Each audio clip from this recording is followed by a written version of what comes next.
আমি নিজেকে ধন্য মনে করছি কি এখানে মায়ের বাড়িতে বসে মহারাজের সম্বন্ধে বলছি। আর আমি নিজেকে থ্রাইস ব্লেসেড মনে করি।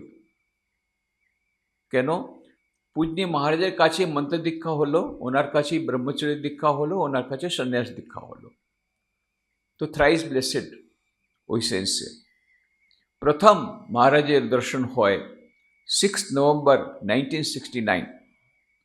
তখন আমি স্টুডেন্ট।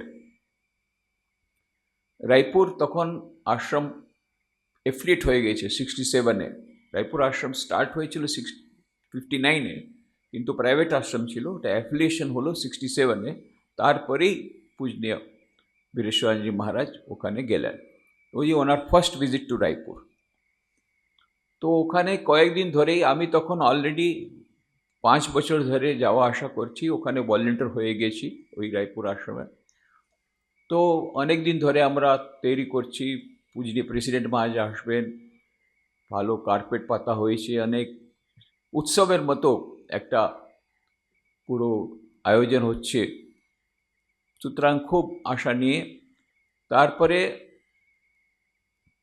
যখন যেদিন মহারাজ আসবেন, ট্রেনে করে কলকাতা থেকে আসবেন, বেলুড়মঠ থেকে আসবেন, তো আমি সাইকেল নিয়ে চলে গেলাম রেলওয়ে স্টেশনে। রেলওয়ে স্টেশনে গিয়ে ওখানে এমন হলো, প্ল্যাটফর্মে যে ট্রেনটা ঢুকেছে, যেই কোচে মহারাজ বসেছিলেন সেই কোচের সামনেই আমি দাঁড়িয়েছিলাম।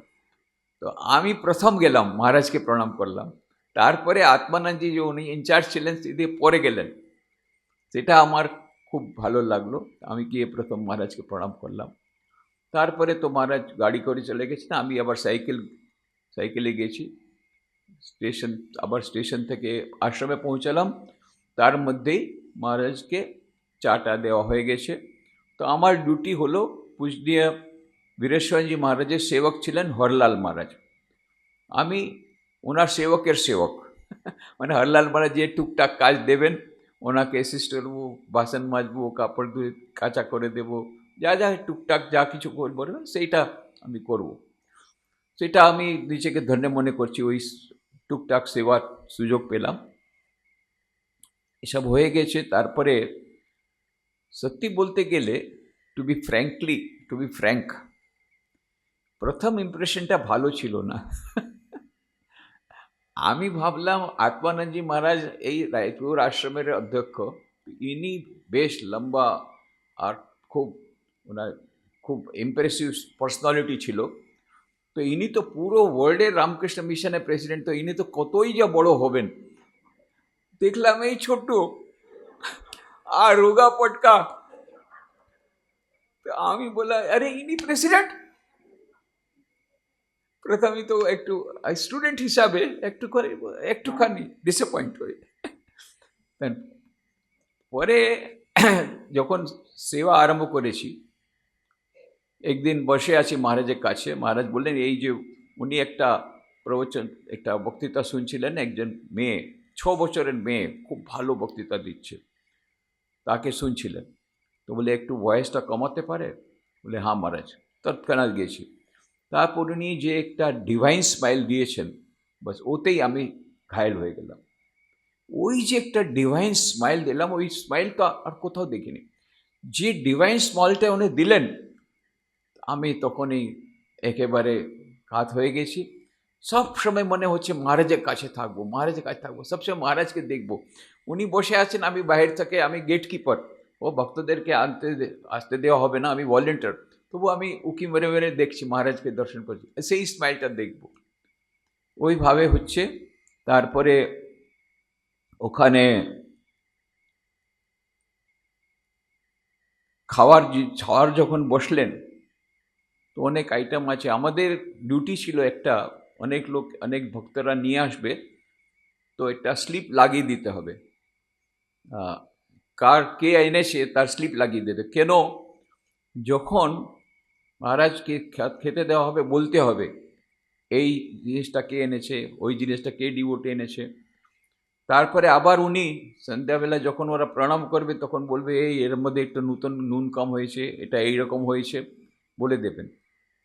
আশ্চর্য, আমি বললাম কেমন করে এটা পারেন, কেন আমি তো নিজে দেখছি উনি খেতে বসেছেন, এইসব অনেকগুলো বাটি আছে, ওনার খাওয়া জিনিস, খাওয়া ছিল যেন মেডিটেশন, এই একটা ছোট্ট চামচ, এই ছোটোটুকু চামচ ছিল, সেটা একটা নেবেন, ওই ছোট্ট চামচের 1/4 এই ভাত নিলেন, তারপরে নিবেদন করলেন যেন মনে মনে মেডিটেশন, চোখ বন্ধ করে, এটা ছোট প্লেট আছে পাথরের মধ্যে দিলেন, আর একটা সবজি এইটুকু নিলেন, আর এতেই এইটুকু নিচ্ছে, তাতেই উনি এইটুকু তো ওনার এইটুকু খাওয়া। তো আমাদের তখন ওখানে একজন ডক্টর ছিলেন, উনি মেডিকেল অফিসার, মেডিকেল কলেজে প্রফেসর ছিলেন, কিন্তু ব্রহ্মচারী হিসাবে থাকতেন, ফর্মালি জয়েন করেন নাই তখন, লেকচারার আছেন মেডিকেল কলেজে, এখন তো উনি সন্ন্যাসী, প্রবীণ সন্ন্যাসী, বেনারসে আছেন। তো উনি বলেন, Maharaj, you are taking very less food, you see, you should take minimum calories. According to medical science, you should take minimum calories which you are not taking. You should take more calories, Maharaj. According to medical science, you are not doing the right thing.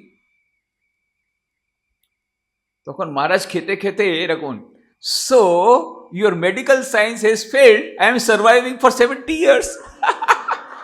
এমন করে বললেন, ও কিছু বলতে পারছে না doctor, বলে, so your medical science has failed because I am surviving for 70 years.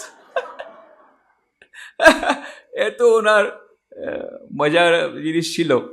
তো ওটা আমি দেখলাম যে এইটুকু খেয়েও উনি বলে দিচ্ছেন কীরকম হয়েছে, কীরকম না, আর যে খাচ্ছেন তখন মনে হচ্ছে যেন মেডিটেশন করছেন, অফার করছেন, তারপরে নিচ্ছেন।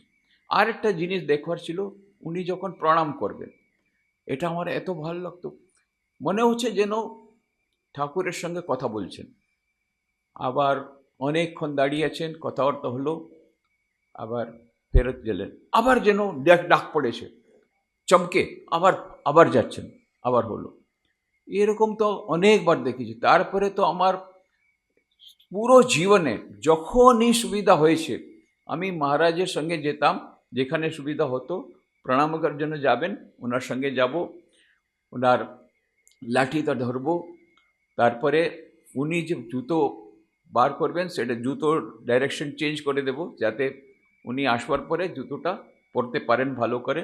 এই ডিউটিটা আমি নিজে নিয়েছিলাম, আর দেখব উনি কীরকম প্রণাম করছেন। তারপরে বেলু মঠে মা শারদা দেবীর মন্দিরে স্পেশালি যেন মায়ের সঙ্গে কথা বলছেন, আবার আসছেন, আবার যাচ্ছেন, যেন ওনাকে আবার মা ডাকছেন, অথবা তো আর একটা কথা হয়তো থেকে গেছে, বলা হয়নি, এইরকম করে ওনার এ প্রণামটা দেখার মতো ছিল।